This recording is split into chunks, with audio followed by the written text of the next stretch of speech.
Hi, welcome to another episode of Hot Takes with me, the Silver Fox. And we have a strange situation with Labour's 2010 Equality Act, brought in by initially Blair, who brought it online, but it was eventually, of course, Brown who pushed it through over the line into reality.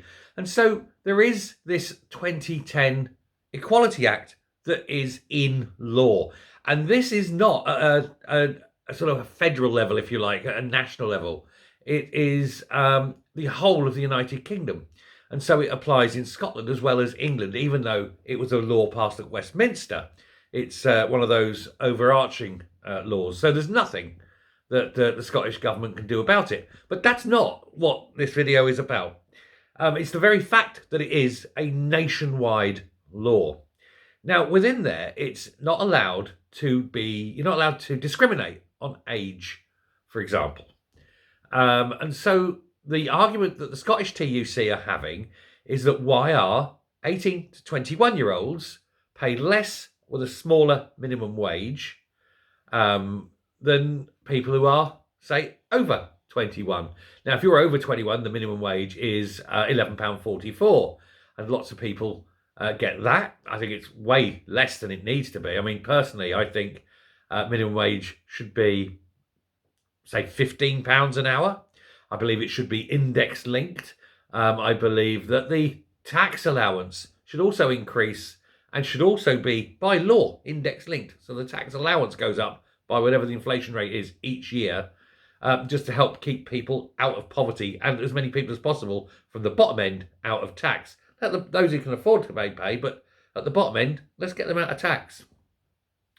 The TUC are saying that this is wrong. You're discriminating on age by salary. And okay, so they're saying, this is the TUC are saying that it wants the Holyrood government under Swinney to legislate that in Scotland the minimum wage is the same for all, £11.44. That's what they've asked for. They've said it can be done under the tax code. You can force that under the tax code that was devolved. But Swinney doesn't want to do it because it would mean that the excess and uplift would have to come out of kind of the control of the Scottish government. They're saying, no, that's far too complex.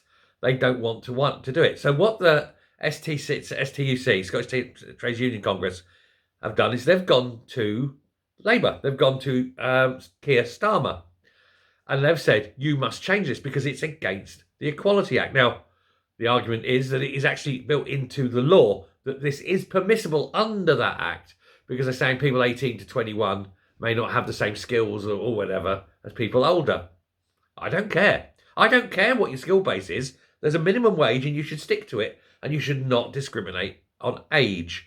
And here's the thing. If they bring this in under the STUC rules, then you cannot discriminate just because someone is in Scotland as opposed to whether someone is in England. Otherwise, that is discrimination on race, isn't it? The Scottish race are earning it, but the English race aren't. And so therefore, the same 2010 Equality Act means that everybody has to get this minimum wage.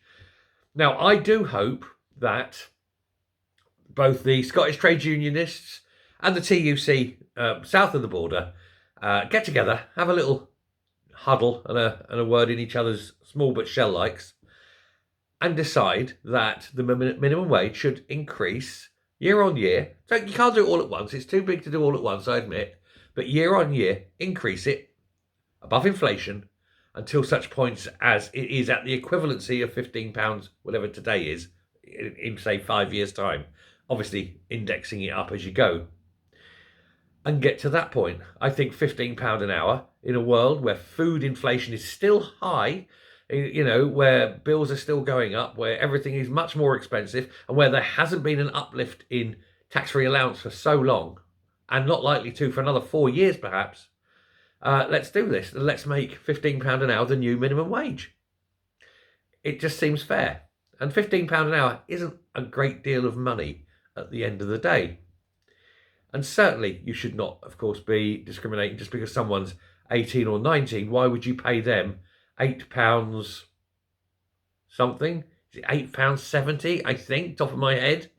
Why would you pay them £8.70 an hour at, say, 20 years and 11 months, and they go over the very following month, following payday, and they get £11.44 an hour, £3 an hour more nearly.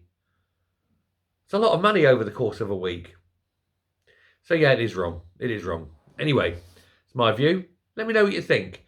Should A, there be no age discrimination on minimum wage, and B, should it uplift to a more realistic figure given the high inflation that we've had over the years, because the minimum wage hasn't kept up with inflation. I think just to sort of this is just off the top as well. I also think if the minimum wage was higher, it would lift a lot more people as well out of in-work benefits. Nobody who works should be on benefits.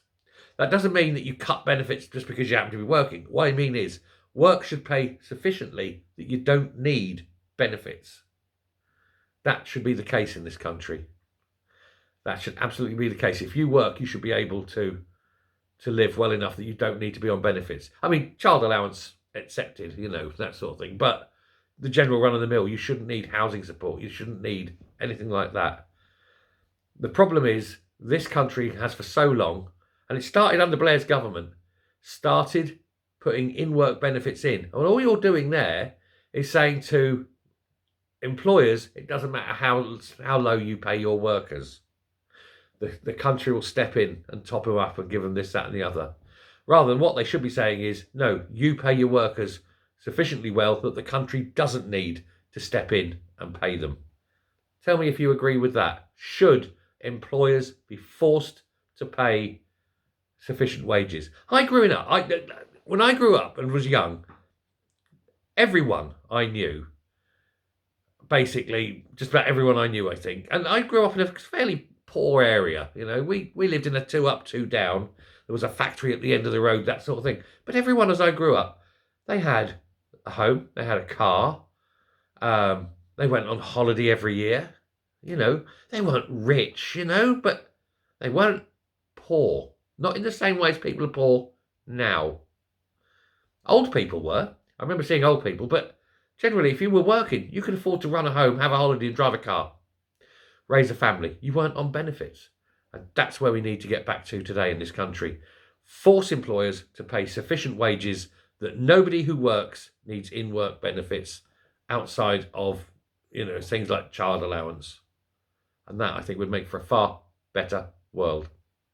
Anyway, I've said my piece. Thank you very much for listening. Let me know what you think, and I will speak to you later. Bye.